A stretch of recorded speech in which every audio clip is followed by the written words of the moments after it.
Swarf, also known as chips or by other process-specific names, is pieces of metal, wood, or plastic that are the debris or waste resulting from machining, woodworking, or similar subtractive manufacturing processes. Swarf or chips can be small particles, long, stringy tendrils, slag-like waste, or stone fragments and dust. Some of these terms are mass nouns and some of them are count nouns. The rest of this article discusses metalworking swarf. With swarf is discussed its sawdust. Cutting hazards and safety precautions. Cuts, splinters, punctures, airborne chips. Chips can be extremely sharp, and this creates a safety problem, as they can cause serious injuries if not handled correctly. Depending on the composition of the material, it can persist in the environment for a long time before degrading. This, combined with the small size of some chips, allows them to disperse widely by piggybacking on soft materials and also to penetrate the skin as deep splinters. It is standard training for machinists, and usually a standing workplace rule, to avoid handling swarf with bare hands.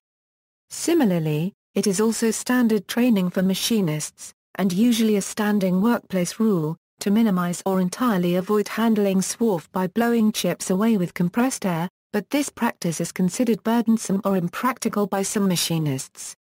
Some machine tool manuals prescribe this practice both for safety and for the preservation of way wipers and bearing seals. Alternatives to blowing chips away include vacuuming them away with an industrial vacuum, gently washing them away with a coolant hose discharging at typical garden hose pressure values, or preventing their generation in the first place. It is not uncommon for chips flying off the cutter to be ejected with great force and to fly several yards.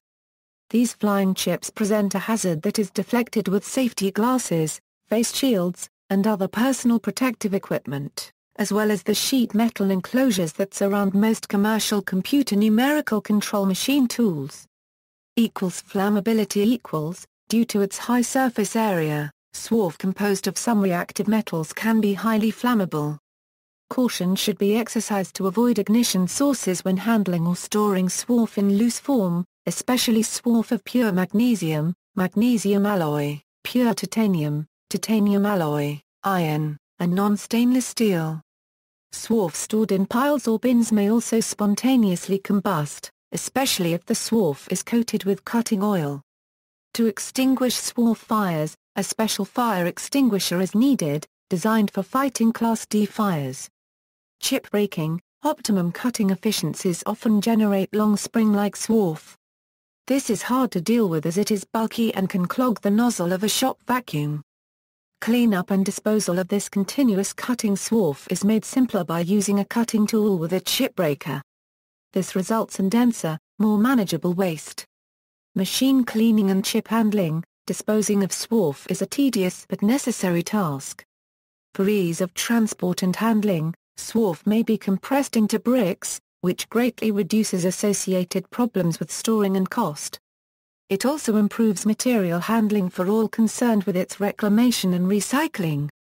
Recycling. Metal swarf can usually be recycled, and this is the preferred method of disposal due to the environmental concerns regarding potential contamination with cutting fluid or tramp oil.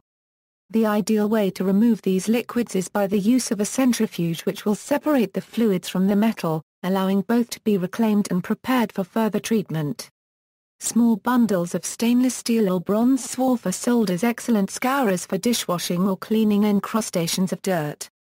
Recycling chips rather than putting them in the garbage stream has various advantages. Environmental, as mentioned above, keep cutting fluid out of the waste stream, reduce the amount of ore mining and metal refining that must be done to meet the annual global demand for metal stocks. For example, it takes at least 4 times the energy per unit of production to produce aluminum billet from mined ore plus the environmental impact of the mining itself euro as it does to produce it from recycled scrap metal stocks. Financial. There is almost always some money to be made from the stream of recycled chips, whether by the scrap processor, the machine shop, or often both. The scrap value of the metal is a net gain beyond any costs of handling and transporting the chips. Requirements. Machine shops are typically required by the scrap collector to segregate metal types. It is usually not required to segregate particular alloys. Segregate solid chunks from chips which are finer and are processed on different material handling equipment. Drain and/or centrifuge all cutting fluid and weigh oil out of the chips. References